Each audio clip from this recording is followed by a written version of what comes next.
Danny Meyer has done it, listen to this, 25 times, and 24 of those places are still open. His remarkable success is based on the idea that hospitality is just as important as the food. The owner of some of New York City's most popular restaurants is on this month's cover of Wine Spectator magazine. Danny Meyer, welcome. Yes. Great to have you here. Ooh, thanks, Charlie and Gail. There is something, your restaurants go from museums to places that are really out on the street.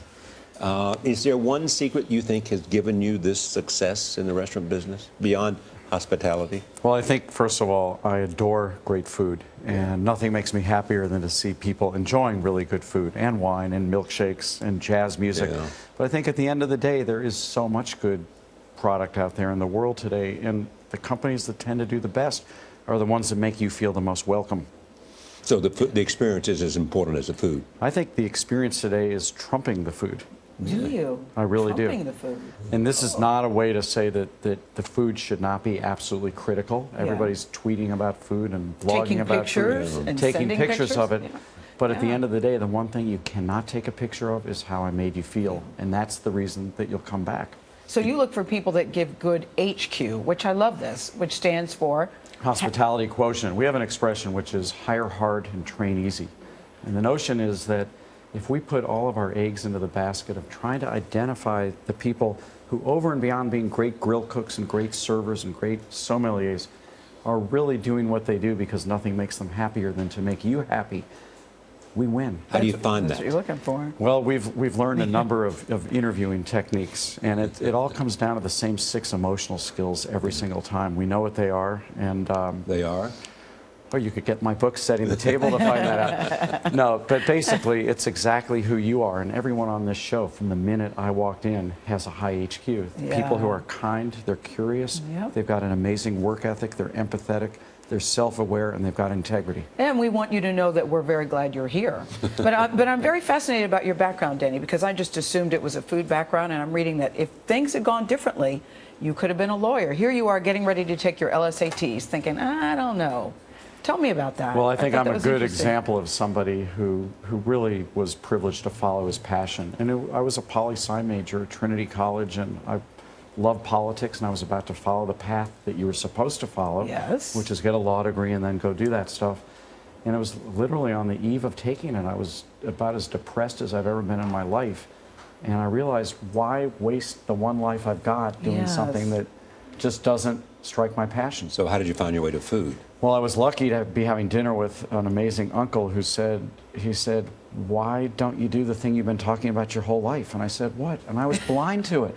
And he said, all I've ever heard you talk about is restaurants and food. Danny, you didn't even know what it was. I love you saying to your uncle, well, what is that? What am I passionate about? Well, I think that's so funny. And the funny thing is, I think so many of us have this thing inside of us, and we repress it because we do what we think we're supposed to do. And I just feel it was the single greatest gift of my life. Let's talk about Shake Shack for a second. To go there is not the experience in that case, because you wait a long time in line. You're waiting to get a hamburger and a milkshake, correct?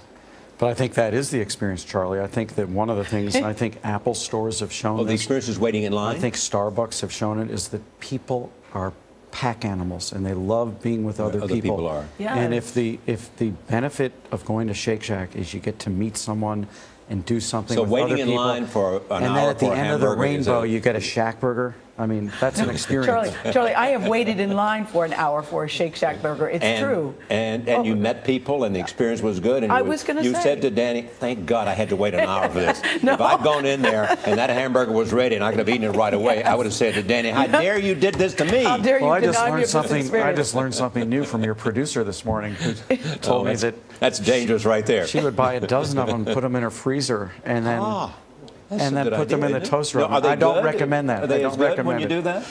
The burgers, yes or no? The burgers are amazing, and I have waited, and you do form a bond with the people. We're all saying, why are we waiting in line? It's because it's a really good burger. But you've had great success. We were talking about 24 out of 25, but you say there's no such thing as failure as long as you fail with integrity. I love what that means. Explain. Well, I think this. when we closed our one restaurant, Tabla, we decided this is tough. Right. It's tough to look all the employees in the face and say, you're not coming to work no in job, 3 months yeah. because we're going to. And you didn't close it overnight either. You closed it out. How No, many we gave years? them a quarter of a year notice, which was doing it. No, We how said- long was it in business before you closed it down? 13 years. 13 years. There you go. So I don't consider it a failure, but it really proves the point that you hear from everybody all the time. There is no success if you don't fail. Yeah. You got to first learn what it feels like to fall down, to actually enjoy. It's like when I follow my St. Louis Cardinals. The winning streaks are better after you've seen all the losing streaks. Yes. You and Andy Cohen. He's a big St. Louis boy, too. It's great to see you, Danny. Thank you, for coming. Charlie. Thank Pleasure. you, Gail.